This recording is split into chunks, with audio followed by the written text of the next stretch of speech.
ರಾಜ್ಯದಲ್ಲಿ ಯಾಕೋ ಈ ಬಾರಿ ವರುಣದೇವ ಎಲ್ಲರನ್ನ ಸಂಕಷ್ಟಕ್ಕೀಡು ಮಾಡಿದ್ದಾನೆ. ಮಳೆ ಇಲ್ಲದೆ ಒಂದೆಡೆ ರೈತ ಕಂಗಾಲಾಗಿದ್ದು, ಇನ್ನೊಂದೆಡೆ ಕೂಲಿ ಕಾರ್ಮಿಕರ ಗೋಳು ಹೇಳುತ್ತೀರದಾಗಿದೆ.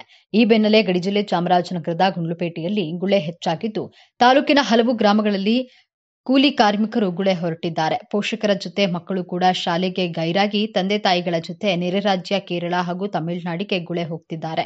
ಪ್ರಾಥಮಿಕ ಶಿಕ್ಷಣ ಮಕ್ಕಳಿಗೆ ಕಡ್ಡಾಯ ಎಂಬುದು ಸರ್ಕಾರದ ಆಶಯ. ಆದರೆ ಗುಳೆ ಹೋಗ್ತಾ ಇರುವ ಮಕ್ಕಳು ಶಿಕ್ಷಣ ಕಲಿಕೆಯಿಂದ ವಂಚಿತರಾಗ್ತಿದ್ದಾರೆ.